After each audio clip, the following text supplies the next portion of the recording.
One of the best things you can do for yourself and for God, one of the greatest ways that you can serve God is to let Him heal your life and then be an example to other people that if God can do it for you, God can do it for them. And if God does it for you, God will do it for them. I'm here to tell you tonight that you do not have to stay broken. You do not have to stay miserable. You don't have to live in depression. You don't have to live in self-pity. You don't have to live hating yourself and despising yourself. You don't have to live in regret, and you don't have to live in dread, and you don't have to live in fear. God is living in you, and you can live the life that Jesus died to give you. You got to give up the old stuff to get the new stuff. That means I can't hang on to these. You know, He said, I'll give you beauty for ashes, not beauty and ashes. And so I got to get rid of all this stuff. I don't get to have a pit day where I go sit in my pit and feel sorry for myself and go over all my ashes again of my messed up life.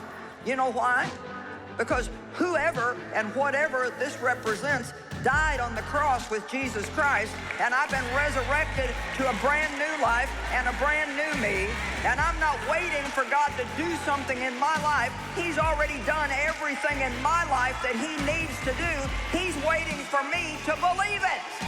You know, I think a lot of times we have bad days because we're just frantically rushing through every day, and we're not really enjoying anything that God's trying to provide for us. I honestly think there's a lot of awesome things that happen in each one of our days, things that God's trying to show us, things that He's trying to speak to us. We can't walk with God if we're going to be in a hurry all the time. I mean, can you honestly imagine Jesus leading the disciples in the kind of lifestyle we live? Come on, guys, get up, get up, get up. We got to get over to Jerusalem, get this meeting started. Come on, let's go, go, go, go, go. Now, up. No time for breakfast. Let's go.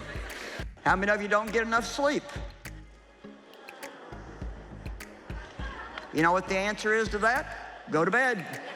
I mean, to be honest, a lot of our problems would not be that hard to solve. Well, I know I should go to bed, but I know I should drink more water, but I know I should start saving some money for when I retire, but I know I should mind my own business, but I probably shouldn't say this, but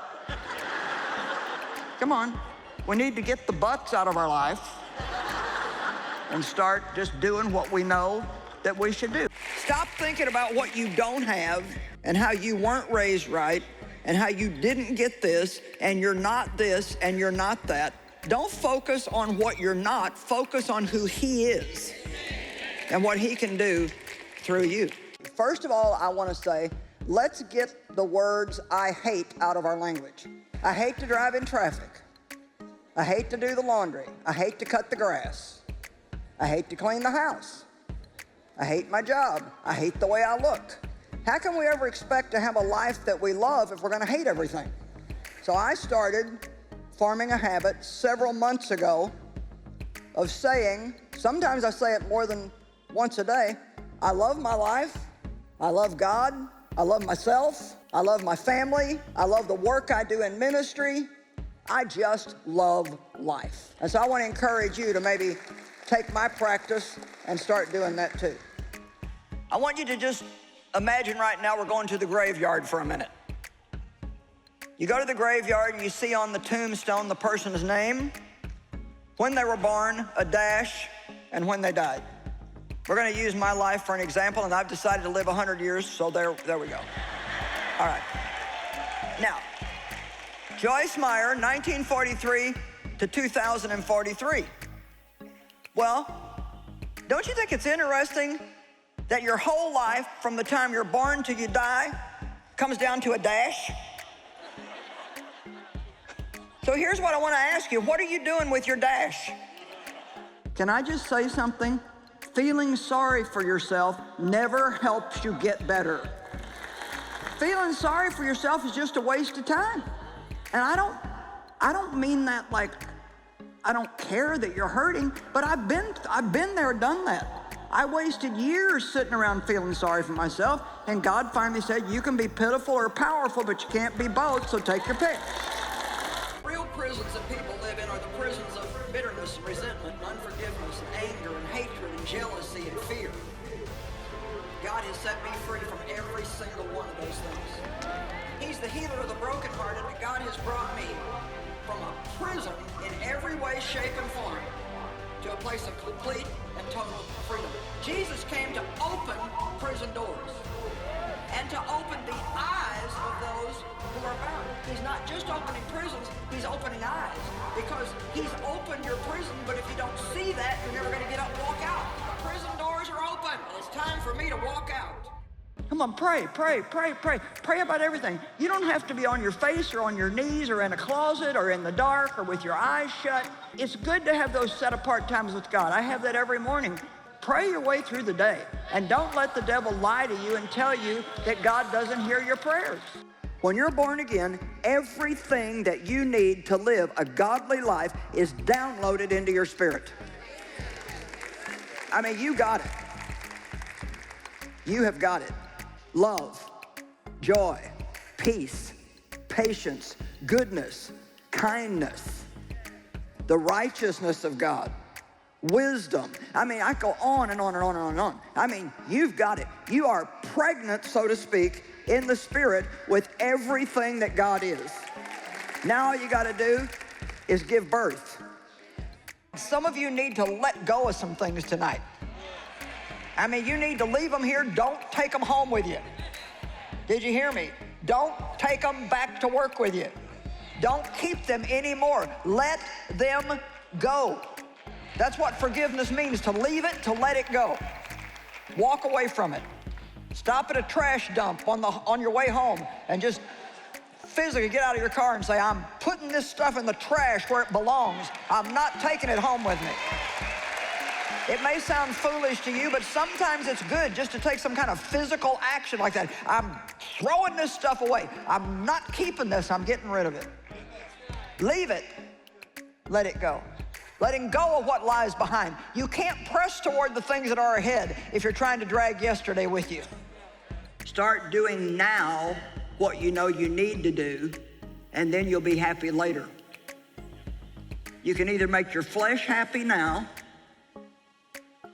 and put it off and be unhappy later, or you can let the Spirit guide you and do now what He tells you to do now, and think of all the freedom then that you'll have later on. How many of you that are in your 50s or 60s really wish with all of your heart when you were in your 20s you would have started setting aside a little bit of money out of each paycheck for this age in your life? If we do now, we want to do what feels good today. We want to do what's easy today, and just forget about tomorrow. But you know what? Tomorrow always comes. One of the first things to do when you lose your joy is examine your thinking. And another thing to do when you lose your joy is think about what you've been talking about. You know what I say in the mornings? Father, whatever plan or scheme the enemy has plotted against me for this day, I overturn it right now in Jesus' name. You are running my life, not him. It's amazing all the different things that people are afraid of. If you get out an encyclopedia and you just go down a list of phobias, the list is just like never ending of things that people can be afraid of. Fear of rejection, poverty. My biggest fear is flying. The world is a very uncertain place, but our God is faithful. Just learning from Joyce, knowing what God thinks about me, makes me not as concerned about what other people think about me. I've used my faith to defeat the fear of poverty in my life. You know, the Lord said He'll provide. We actually took a trip to Chile and made that flight, and everything went great. I think that I finally have freedom. There's something we can do about fear, and that's confront it. Don't give up on your dreams. Don't start thinking that it's not going to happen just because it hasn't happened yet. You be spiritually bullheaded.